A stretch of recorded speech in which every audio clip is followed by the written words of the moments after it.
Di sini juga sahabat semuanya mesti hati-hati kita mencari guru agama ya. Tentunya yang Kap sarankan, carilah guru-guru agama yang memang melanjutkan ajaran dan syiarnya para wali songo ya.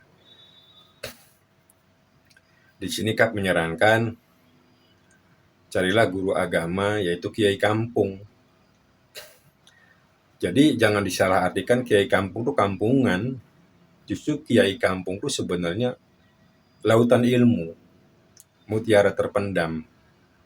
Yang dimaksud kiai kampung ini mereka itu kiai yang memang tawadhu ya, yang bersahaja. Ciri khasnya adalah bersarung gitu.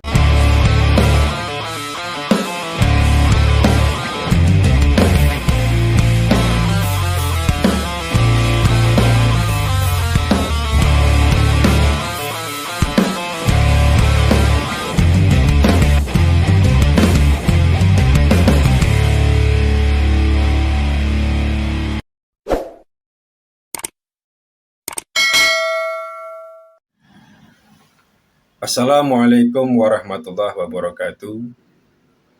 Salam silaturahmi sahabat semuanya. Semoga sahabat semuanya pada pagi hari ini senantiasa mendapatkan rahmat dan barokah dari Allah, juga senantiasa diberikan kesehatan. Amin ya rabbal alamin. Salam NKRI, salam Bhinneka Tunggal Ika. NKRI adalah kita. Sahabat semuanya, mengapa pentingnya kita memahami dan melakukan sebuah perjalanan spiritual atau perjalanan rohani atau perjalanan ke dalam diri? Karena kebahagiaan yang hakiki, untuk mencapai kebahagiaan yang sebahagia-bahagianya, itu adalah dengan sebuah ketenangan hati, dengan mendapatkan sebuah ketenangan jiwa. Dari ketenangan itu akan timbul sebuah rasa kebahagiaan. Jadi, kalau kita ingin mencari sebuah kebahagiaan yang sebenarnya, yang hakiki, adalah melakukan sebuah perjalanan rohani, perjalanan spiritual, perjalanan ke dalam diri.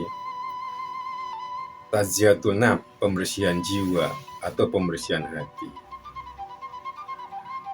Jadi kesimpulannya bahwa begitu pentingnya sebuah perjalanan spiritual, dan itu sebuah keharusan, sunatullah, fitrah manusia untuk mengenal dirinya. Disitulah titik kebahagiaan yang sebenarnya. Tentunya sebelum kita melakukan sebuah perjalanan spiritual, barangkali di dalam Islam dikenal dengan ajaran tasawuf ya, kita tentu harus benahi dulu, kita harus memahami dulu tentang nilai-nilai dan ajaran agama. Bagaimana kita mengamalkan perintah agama, ajaran agama dengan baik. Jadi intinya bahwa syariatnya dulu harus diperbaiki. Syariatnya harus benar-benar kita mengamalkannya dengan baik. Jadi saran Kap, sebelum kita melakukan sebuah perjalanan spiritual, syariat agama tentu diperbaiki dan semakin disempurnakan. Nah, di sini juga sahabat semuanya mesti hati-hati kita mencari guru agama ya. Tentunya yang Kap sarankan, carilah guru-guru agama yang memang melanjutkan ajaran dan syiarnya para wali songo ya. Di sini Kak menyarankan carilah guru agama yaitu kiai kampung. Jadi jangan disalahartikan kiai kampung itu kampungan. Justru kiai kampung itu sebenarnya lautan ilmu, mutiara terpendam. Yang dimaksud kiai kampung ini mereka itu kiai yang memang tawadhu ya, yang bersahaja. Ciri khasnya adalah bersarung gitu. Kembali lagi kiai kampung bukan kampungan, tapi kiai khas Nusantara yang mengamalkan ajaran Islam dengan manhaj ahli sunnah wal jamaah yang diajarkan oleh pendahulu yaitu Wali Songo. Nah, setelah sempurna, setelah kita betul-betul mengamalkan ajaran Islam ahli sunnah wal jamaah yang dibimbing oleh para kiai kampung, guru kita, kiai kampung yang tidak kampungan, yang syarat ilmu, baru kita mencari guru pembimbing untuk perjalanan spiritual.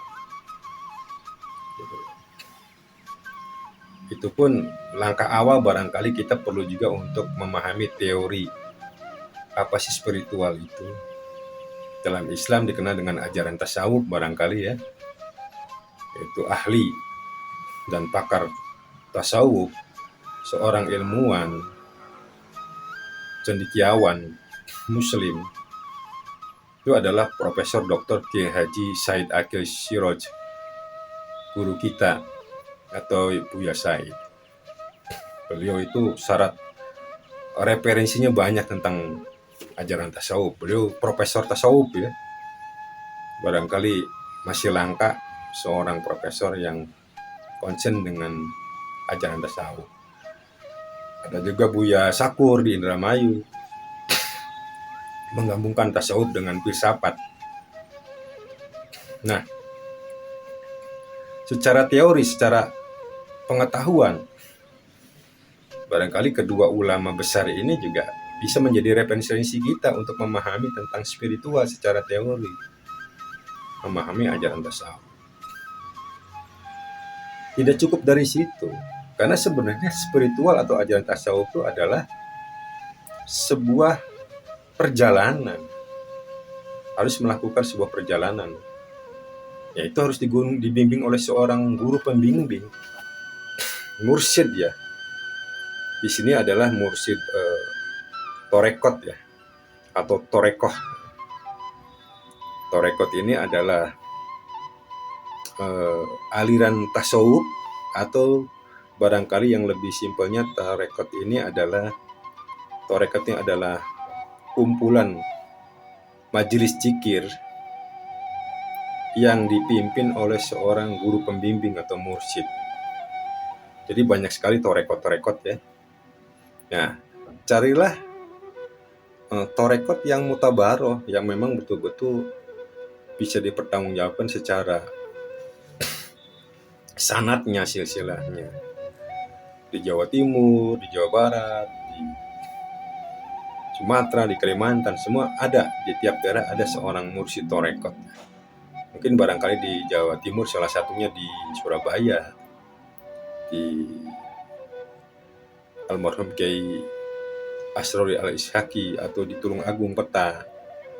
Kalau di Surabaya itu terkenal dengan torekot Qadariyah wa Naqsabandiyah. Kalau di Peta Tulung Agung tuh, kalau tidak salah torekotnya adalah Naqsabandiyah Sajiliyah. Di Cirebon juga. Cirebon itu sebenarnya adalah pusat penyebaran torekot atau torekoh. Pusat penyebaran torekot Satoriyah, pusat penyebaran torekot Qadariyah wa Naqsabandiyah, pusat penyebaran torekot Tijaniyah. Di Kalimantan Selatan, Tuan Guru Sekumpul, kalau tidak salah torekotnya Samaniyah. Banyak sekali di Bogor, di pesantren Pagentongan dulu dibawa oleh Mama tuh bagus palak pagendong Kodoria Wanaksabandia TKN di Suralaya juga TKN. Nah, itulah salah satu jalan, salah satu metode untuk melakukan sebuah perjalanan spiritual yang dibimbing oleh seorang guru, pembimbing atau mursyid. Nah, torekot itu kembali lagi bahwa torekot itu atau toreko adalah sebuah jalan atau sebuah aliran tasawuf, atau makna lainnya adalah kumpulan majelis zikir yang dipimpin oleh seorang guru pembimbing yang sanad silsilahnya nyambung ke Rasulullah. Itulah disebutnya torekot mutabaroh, torekot yang secara keilmuan tidak meninggalkan syariat agama, juga secara sanad silsilah. Torekot mutabaroh itu adalah torekot yang sanadnya bersambung ke Rasulullah dan dipertanggungjawabkan. Di dalam torekot itu memang sangat ketat sekali ya untuk sanad itu atau silsilah torekot, dari guru ke guru terus sampai ke atas, sampai nyambung ke Rasulullah Shallallahu Alaihi Wasallam, malaikat Jibril langsung ke Allah Subhanahu Wa Taala. Itulah sanad dari torekot. Jadi torekot yang bersambung ke Rasulullah dan dapat dipertanggungjawabkan, dan torekot yang sesuai dengan aturan-aturan agama disebutnya torekot mutabaroh. Gitu. Di Indonesia ada satu kumpulan namanya Jatman, Jamaah Ahlu Torekot An-Nahdiyah. Jamaah Ahlu Torekot Mutabaroh Ahmadiyah. Jadi Jatman ini sekarang dipimpin oleh Guru Mulia Al-Habib Lutfi bin Yahya Pekalongan, di mana Torekot Mutabaroh ini sebagai satu organisasi yang meneliti, mengkaji torekot-torekot yang ada di Indonesia, penyebaran torekot. Kalau tidak salah, torekot yang mutabaroh itu di Indonesia itu ada 43 torekot yang memang secara sanad atau secara silsilah oleh Jatman itu ditetapkan sebagai torekot yang bersambung ke Rasulullah, yang dapat dipertanggungjawabkan. Ada Satoriyah, ada Qadariyah, Wanaksabandia, ada Tijaniyah, ada Samaniyah, Akmaliyah, Idrisiyah, Saziliyah, itu namanya tuh Rifaiyah dan sebagainya. Ada 43 torekot mutabaroh yang ditetapkan oleh Jatman ya. Jatman ini adalah Jamaah Ahlul Torekot Mutabaroh An-Nadiyah. Jadi Jatman ini adalah badan otonom ya, barangkali badan otonom dari Nahdlatul Ulama. Itu. Begitu barangkali sahabat semuanya, kembali lagi untuk melakukan sebuah perjalanan spiritual harus dibimbing oleh seorang guru pembimbing, seorang mursyid ya. Salah satu caranya dengan masuk ke sebuah aliran torekot yang mutabaroh tadi, yang 43 tadi ya. Di luar dari yang 43 itu tidak bisa dipertanggungjawabkan sanadnya Rasulullah. Juga mungkin secara ajarannya juga tidak bisa dipertanggungjawabkan, karena ajaran dan amalan di sebuah torekot itu sangat ketat, sangat hati-hati, sangat teliti. Guru pembimbing memberikan satu amalan zikir harus melalui talqin dulu atau baiat. Baiat ini dalam tanda positif untuk menetapkan hati teguh istiqomah mengamalkan ajaran torekot atau amalannya itu. Jadi di luar 43 torekot yang mutabaroh tadi tidak bisa dipertanggungjawabkan nanti untuk kebenarannya. Tentunya untuk melakukan sebuah perjalanan spiritual di dalam keyakinan lain atau agama lain juga mengenai ini. Agama lain mungkin dengan cara keyakinan di agama lain. Tapi dalam Islam itu ajaran tasawuf. Di dalam ajaran tasawuf ada aliran-aliran torekot, aliran tasawuf, sebagai jalan untuk memahami tentang arti dan makna perjalanan spiritual atau perjalanan ke dalam diri atau perjalanan rohani, sampai seseorang itu, seorang salik, seorang pejalan mencapai sebuah kesadaran diri, bertemu dengan sejatinya dirinya, bertemu dengan guru sejatinya, sirnya, sehingga menjadi seorang yang tercerahkan, menjadi jiwa-jiwa rohani. Jadi kembali lagi bahwa itulah pentingnya melakukan sebuah perjalanan spiritual, perjalanan rohani, atau perjalanan ke dalam diri, karena kebahagiaan yang hakiki adalah ada di dalam diri kita. Kunci dari kebahagiaan yang hakiki adalah menemukan sebuah ketenangan batin, ketenangan hati, kebersihan jiwa, kejenihan pikiran. Kurang lebihnya mohon maaf. Ihdinas siratal mustaqim. Wassalamualaikum warahmatullahi wabarakatuh.